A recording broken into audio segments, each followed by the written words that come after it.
In the oak-paneled halls of the Fulton County Courthouse in Atlanta, Georgia, all eyes are on Savannah Ellis, 34, a composed, sharp-witted woman whose elegance masks years of strategic survival. Her ex-husband, Marcus, sits smugly across the courtroom. Once her partner in marriage, now her opponent in war. Armed with charm and arrogance, he believes he's about to win big. Full claim over the couple's shared rental properties, a portfolio they built together. What he doesn't know is that Savannah has been quietly preparing for this moment for years, because buried in the fine print, overlooked by his lawyer, and signed by his own hand, is the clause that makes it all crumble. This isn't just a legal victory. It's the story of a woman who turned heartbreak into strategy, who learned the language of contracts and control, and who walked into court not to reclaim what was hers, but to prove she never lost it in the first place. Want to see what happens when preparation meets betrayal? Follow Savannah's story and subscribe for more powerful stories of justice, resilience, and the quiet art of revenge. Chapter 1. The Ultimatum. The morning air hung heavy with July humidity as Savannah Ellis stood before the mirror in downtown Atlanta apartment. Outside, the city skyline shimmered under the Georgia sun, but inside, the air conditioning hummed a steady rhythm that matched her deliberate breathing. Today wasn't just another day. It was the day. At 34, Savannah's reflection showed a woman who had mastered the art of composure. Her chestnut hair was pulled back into a sleek chignon, not a strand out of place. Her charcoal pencil skirt and cream silk blouse projected the image she needed today, competent, composed, unshakable. But the slight tremble in her hands as she fastened her grandmother's pearl earrings betrayed the storm beneath the surface. "You've prepared for this," she whispered to her reflection. "For 3 years, you've prepared." Her phone buzzed on the marble countertop. Melissa Warren, her attorney and longtime friend from law school. "I'm outside," Melissa's text read. "Ready when you are." Savannah took one final look at herself, squared her shoulders, and picked up the leather portfolio that contained 3 years of meticulous documentation, financial records, and the single piece of paper that would change everything today. The drive to the Fulton County Courthouse passed in contemplative silence. Atlanta streets were already bustling with morning commuters, the city vibrant, alive with possibility. Melissa, sensing Savannah's need for mental preparation, kept her eyes on the road, occasionally glancing at her friend with quiet confidence. "He'll be there with Richard Townsend," Melissa finally said as they approached the imposing neoclassical courthouse. "Townsend's reputation precedes him. Aggressive, theatrical, but remember, theatrics don't change facts." Savannah finished the sentence. It had become their mantra through months of preparation. "Exactly." Melissa pulled into a parking space and turned to face Savannah fully. "And the facts are on our side." The courthouse steps were a stage all their own, with suited attorneys and anxious clients coming and going through the grand entrance. Savannah felt the weight of each step as they ascended, the portfolio clutched tight against her chest like armor. Inside, the high ceilings and polished marble floors echoed with footsteps and hushed conversations. Savannah caught sight of him immediately. Marcus Ellis, her ex-husband of 1 year, separated for 3. At 38, he still carried himself with the confident swagger that had once charmed her, his tailored navy suit and carefully styled dark hair projecting success and assurance. Beside him stood Richard Townsend, silver-haired and imposing, engaged in what appeared to be a joke that made Marcus laugh. That laugh, how familiar it still was, how it still carried the memory of happier times, Sunday mornings and shared dreams, dreams that had slowly unraveled into nightmare. Marcus looked up and caught her gaze across the hall. His smile faltered just slightly before widening into something more calculated. He leaned over to whisper something to Townsend, and both men turned to look at her with expressions that mingled confidence with condescension. "Don't let them rattle you," Melissa murmured. "That's exactly what they want." They proceeded to courtroom 4B, where the battle over the Ellis rental property portfolio would finally reach its conclusion. 5 properties in total, built or acquired during their 8-year marriage. representing not just financial assets, but Savannah's vision, her countless hours of research, renovation plans, and management.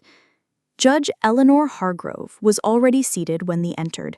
Her reputation for no-nonsense efficiency preceded her. The courtroom was moderately filled. A few curious law students, court reporters, and a handful of people waiting for their own cases to be called. As Savannah took her seat at the plaintiff's table, she felt Marcus's eyes on her.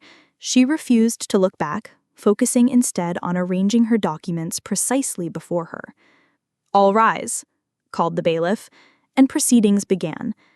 The next hour passed in a blur of legal formalities.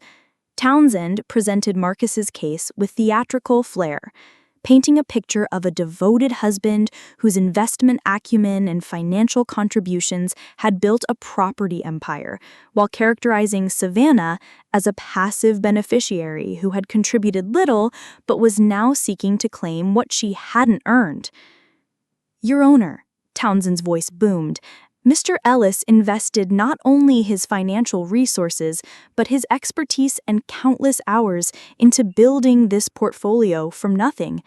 These properties represent years of his professional judgment, market analysis, and hands-on management. The prenuptial agreement clearly outlines that business assets developed during the marriage remain with the primary investor, which financial records clearly show was Mr. Ellis." Judge Hargrove's expression remained impassive as she reviewed the documents before her. "And yet," she noted, "Mrs. Ellis's name appears on all property deeds and LLC registrations."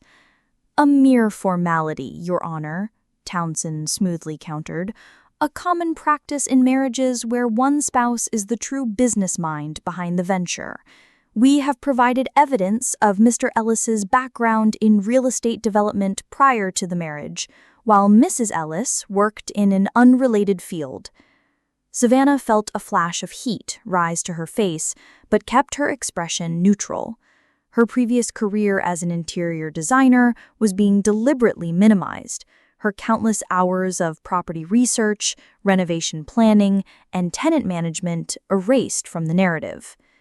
When Melissa rose to present their side, she did so with a calm precision that contrasted sharply with Townsend's theatrical approach. "Your Honor, while opposing counsel has presented a compelling story, it remains just that, a story that conveniently omits critical facts. Mrs. Ellis didn't merely contribute to these properties, she identified 4 of the 5 investments through her professional network. She managed the renovation of each property, increasing their value by an average of 32%, according to independent appraisals.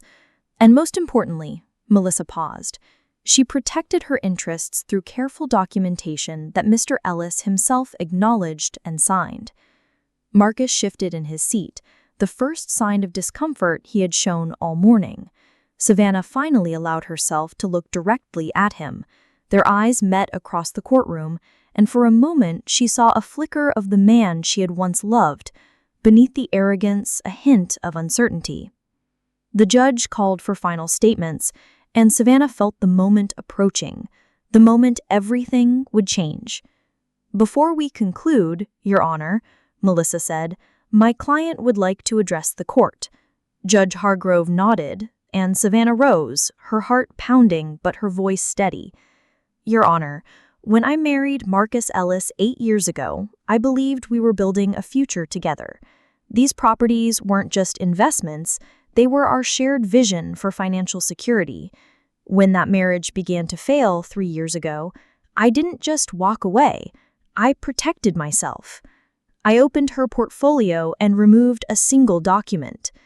I'd like to direct the court's attention to Clause 17B of the prenuptial addendum, signed and notarized on our 5th anniversary, a clause that Mr. Ellis and his counsel seem to have overlooked."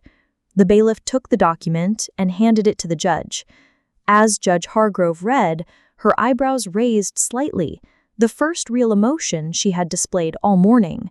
Across the room, Townsend frantically flipped through his own documents, while Marcus's expression transformed from confidence to confusion to dawning realization. Because buried in the fine print, overlooked by his lawyer, and signed by his own hand was the clause that changed everything. In the event of property acquisitions made during the marriage, where both parties are registered as legal owners, any subsequent separation or divorce proceedings will recognize the substantial contribution of both parties, regardless of direct financial investment. Both parties retain any right to claim sole ownership based on financial contribution alone. As the implications of the clause settled over the courtroom, Savannah remained standing, her gaze now locked with Marcus's. In his eyes, she saw the recognition that she had outmaneuvered him at his own game. The judge cleared her throat. "We'll take a 30-minute recess while I review these documents more thoroughly." As Judge Hargrove left the bench, the courtroom erupted in hushed conversations. Marcus immediately huddled with Townsend, their urgent whispers and gesturing telling Savannah everything she needed to know. "That went exactly as planned," Melissa whispered, squeezing Savannah's hand under the table. "You should see Townsend's face. He looks like he swallowed a lemon." For the first time that day, Savannah allowed herself a small smile. This wasn't just about the properties anymore. This was about reclaiming her power, her voice, her future. "This isn't just my story," Savannah thought as she watched Marcus continue his heated discussion with Townsend. "This is the story of anyone who's ever been underestimated, overlooked, or pushed aside."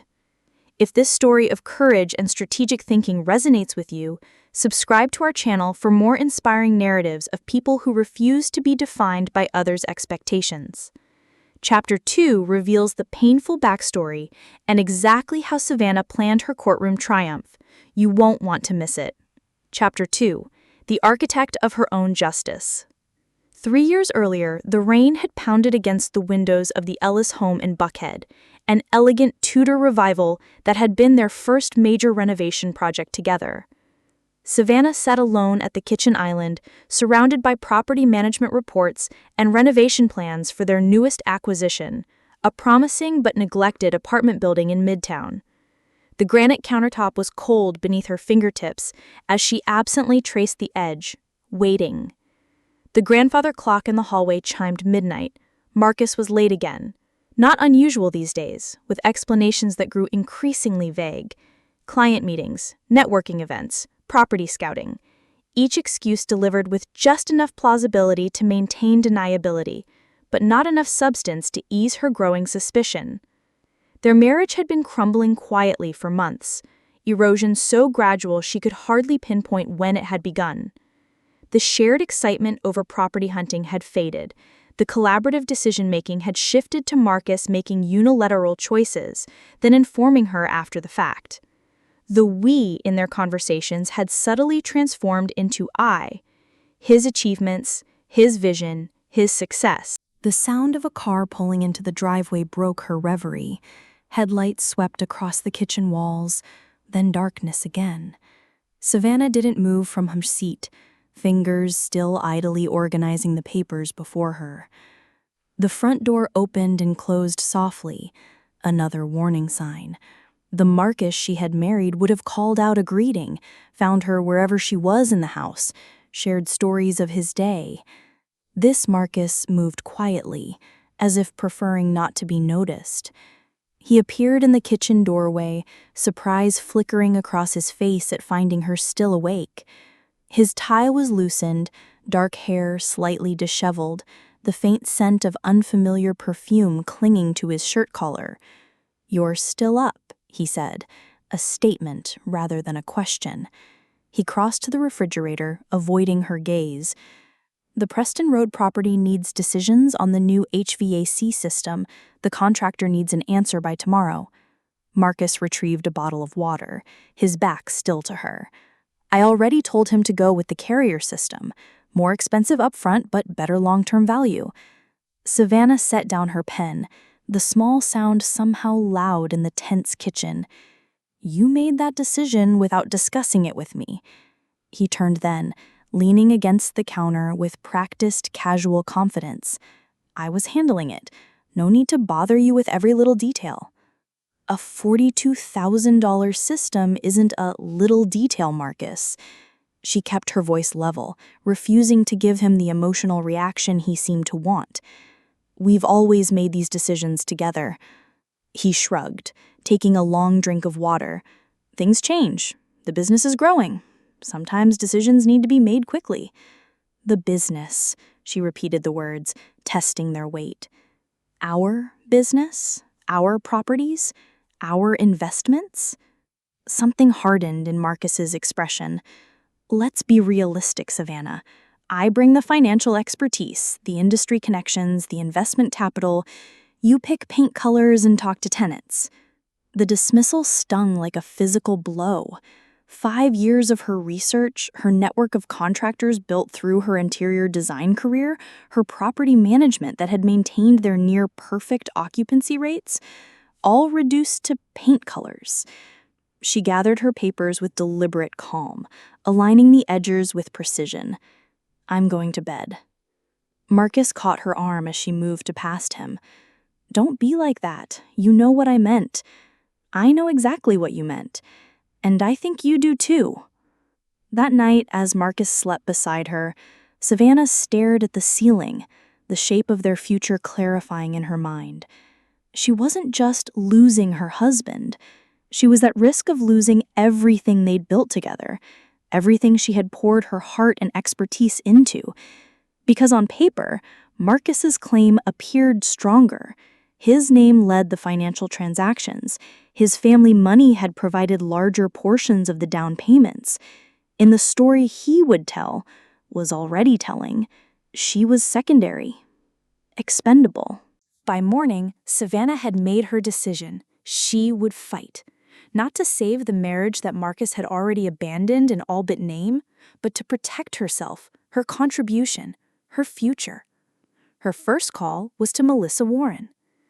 I need your help, Savannah said when her friend answered, and I need absolute discretion. Over the next week, Savannah built her strategy. She consulted with Melissa in coffee shops far from their usual haunts, speaking in low voices about prenuptial amendments, documentation requirements, and legal precedents.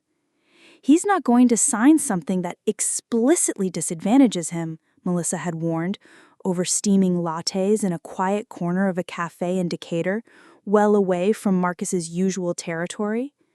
He won't see it that way, Savannah replied, certainty in her voice. Not if I frame it correctly. And so began her careful, methodical approach.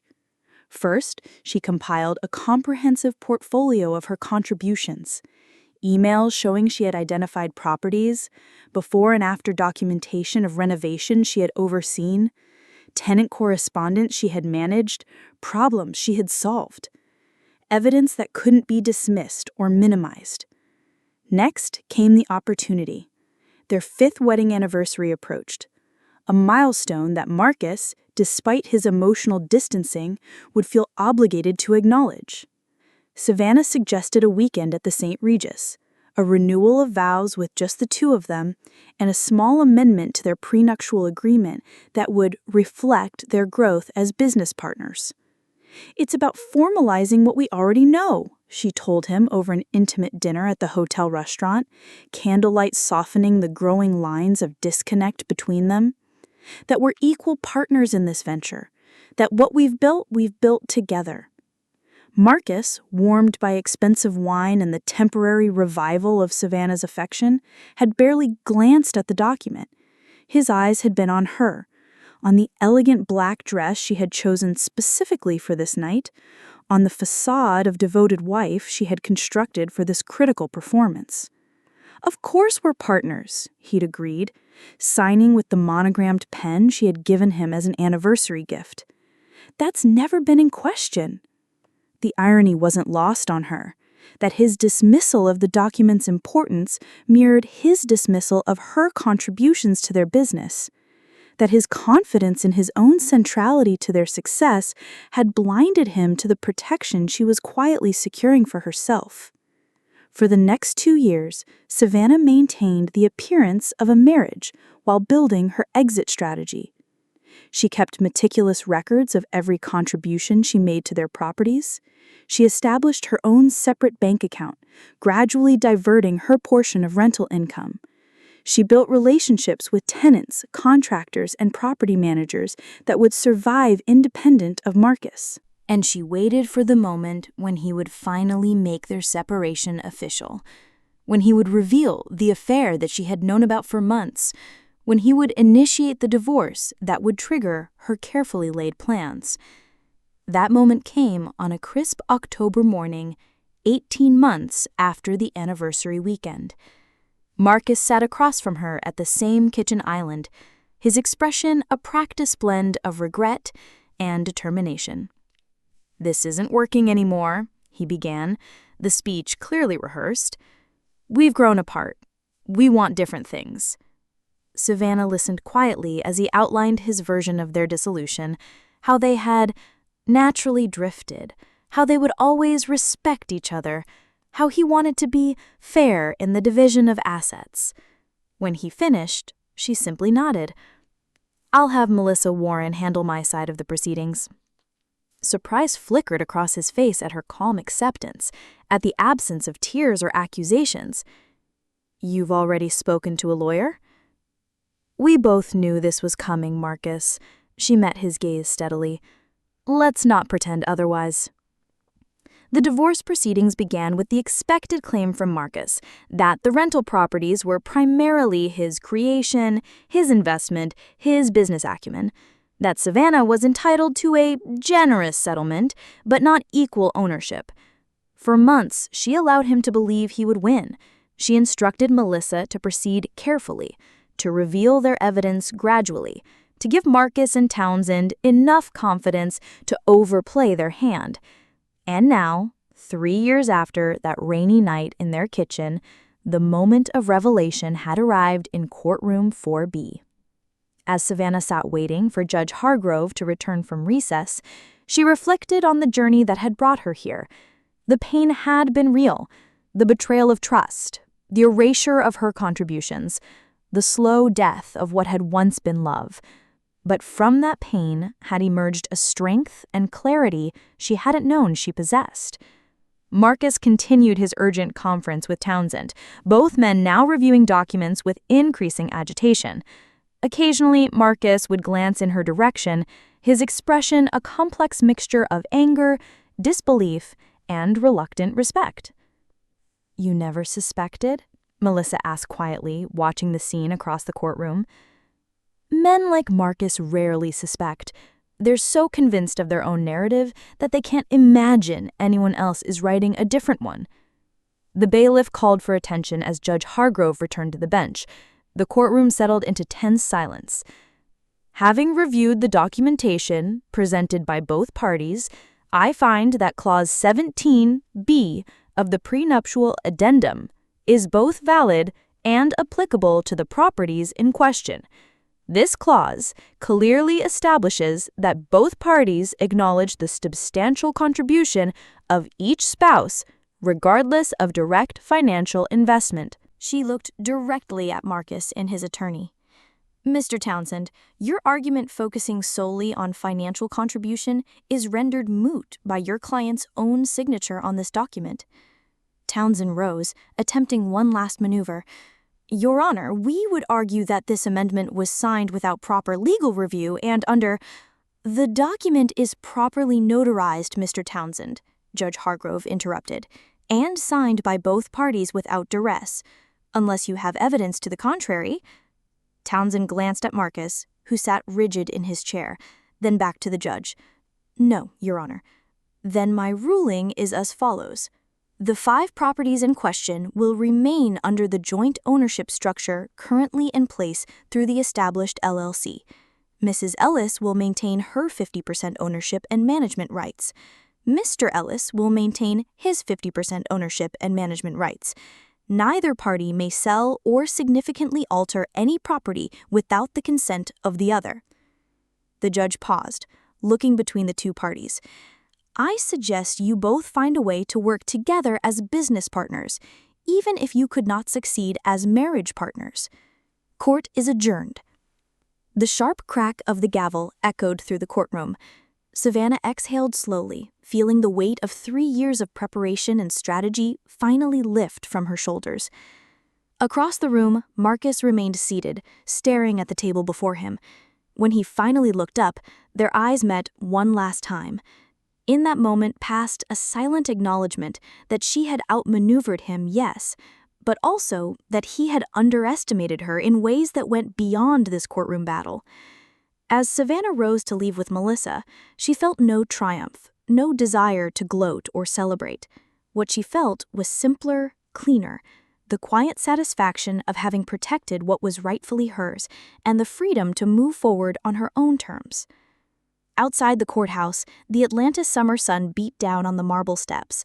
The air was thick with humidity, but Savannah breathed it in deeply, feeling as though she was truly filling her lungs for the first time in years. "What now?" Melissa asked, as they descended toward the parking lot. Savannah smiled, a genuine smile that reached her eyes. "Now I build something that's entirely mine." Chapter 3. Reclamation. 6 months after the courthouse victory, Savannah stood in the empty commercial space on Ponce de Leon Avenue, early morning light streaming through the floor-to-ceiling windows. The hardwood floors, worn from decades of use, creaked softly beneath her feet as she walked the perimeter, envisioning what would soon fill this space. Her phone buzzed with a text from her contractor, Dale. "Permits approved, we can start demolition Monday." Savannah sent back a thumbs-up emoji, a small smile playing at her lips. This space, this vision, was entirely hers, not shared, not compromised, not subject to anyone else's approval or dismissal. The architectural plans tucked under her arm represented her first solo venture, a design studio and co-working space for women entrepreneurs. The irony wasn't lost on her that she could finance this dream because of the rental income from the properties she and Marcus still jointly owned. Every month, the management company they'd hired as a neutral third party deposited her share of the profits directly into her business account. Marcus had initially fought this arrangement, but had ultimately accepted it as preferable to being forced to sell the properties in a buyer's market. The bell above the door jingled, and Melissa walked in, carrying 2 coffee cups and a manila envelope.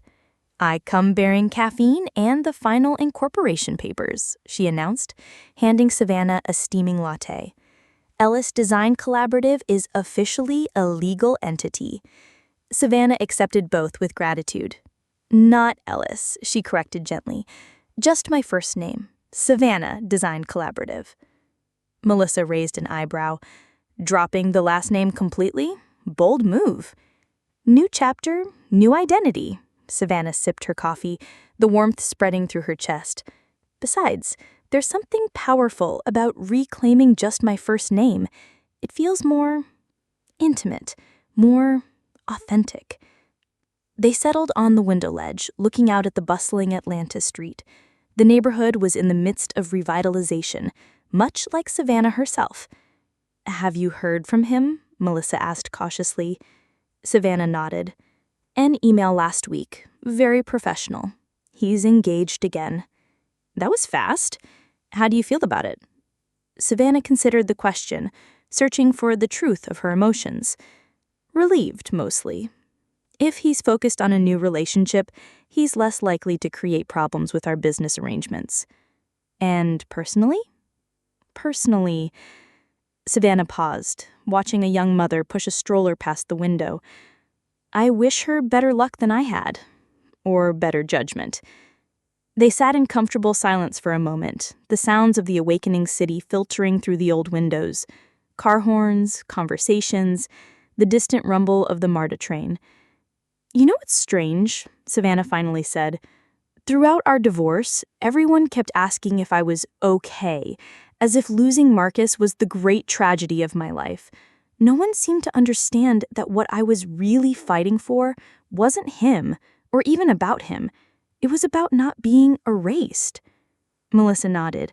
"The narrative is always about the heartbreak of losing the relationship, not the injustice of losing your work, your contribution, your place in the story you helped write." Exactly. Savannah stood, walking toward the center of the empty space, her footsteps echoing. In a way, I should thank him. Without that clause, without that fight, I might never have found the courage to do this. She gestured to the space around them, to build something that's undeniably mine. The next few weeks passed in a blur of activity. Walls came down to open up the space, new electrical systems were installed to support the technology needs of modern entrepreneurs. The worn hardwood floors were sanded and refinished to a warm honey glow that complemented the exposed brick walls. Savannah was on site every day, collaborating with contractors, making real-time decisions, and occasionally rolling up her sleeves to work alongside the crew. This hands-on approach wasn't new. She had done the same with the rental properties, but the feeling was entirely different. Each decision was hers alone, each problem solved by her own judgment, each victory celebrated as her own. On a particularly challenging day, when the plumbing behind one wall revealed itself to be far more deteriorated than the inspection had indicated, Savannah found herself sitting on an overturned bucket in what would eventually be the kitchenette, staring at the exposed pipes with a mixture of frustration and determination. "Nothing's ever simple, is it?" Dale, her contractor, sighed as he crouched beside her. "If it was simple, everyone would do it," Savannah replied, already mentally adjusting her budget to accommodate the unexpected expense. "We'll figure it out." Later that evening, as she sat at her kitchen table reviewing the revised plumbing quotes, her phone rang with a number she recognized but hadn't seen on her screen in months. Marcus. She hesitated before answering, steeling herself for whatever reason he had to break their carefully maintained silence. "Hello, Marcus," she answered, keeping her voice neutral. "Savannah." His voice sounded different somehow, less confident, perhaps even a little uncertain. "I hope I'm not calling too late." "It's fine. What can I do for you?" A brief pause. "I wanted to give you a heads up. Townsend found what he thinks might be a loophole in our agreement. He's suggesting I could force a buyout of your share of the Midtown property." Savannah's hand tightened around her pen, but she kept her voice steady. "And what did you tell him?" Another pause, longer this time. "I told him no." Of all the responses she had anticipated, this wasn't one of them. "You did?" "Look, Savannah," he sighed, and she could picture him running a hand through his hair the way he always did when struggling to express something difficult. "What happened between us, the way things ended, it wasn't my finest hour. I know that." "That's putting it mildly," she said, but without the bitterness that would have colored the same words a year ago. "Fair enough." A soft chuckle with no real humor in it. "But the point is, you built those properties as much as I did. More, in some cases. I knew it then and I know it now. Trying to take that from you, it wouldn't be right." Savannah sat back in her chair, momentarily speechless. After everything, the betrayal, the dismissal, the legal battle, this acknowledgement was the last thing she had expected. "Thank you for telling me, and for recognizing that. I heard about your new venture, the design collective. It sounds exactly like you, in the best way. How did you hear about that? Atlanta is a small town in some ways, especially in real estate circles." A hesitation. "I'm getting married again." "I know. Congratulations." "Thanks." He sounded surprised that she already knew, and that her wishes seemed genuine. "Listen, I know we can't go back to how things were, but maybe we could find a way to be, I don't know, civilized? Maybe even friendly, eventually? We're still connected through the properties, and I'd rather not have every interaction be through lawyers or property managers." Savannah considered his words, searching for hidden agendas and finding none. "I think civilized is reasonable," she said, carefully. "The rest, we'll see." After they hung up, Savannah sat for a long time at her kitchen table, the plumbing quotes forgotten. The conversation had unsettled her, not because it reopened old wounds, but because it offered a kind of closure she hadn't realized she still needed. An acknowledgement of her value, her contribution, her place in the story they had written together. The grand opening of the Savannah Design Collaborative arrived on a perfect spring day, exactly 1 year after the courthouse victory. The space had been transformed into a light-filled haven of creativity and productivity. Modern workstations coexisted with comfortable lounge areas. A central conference room featured a massive reclaimed wood table.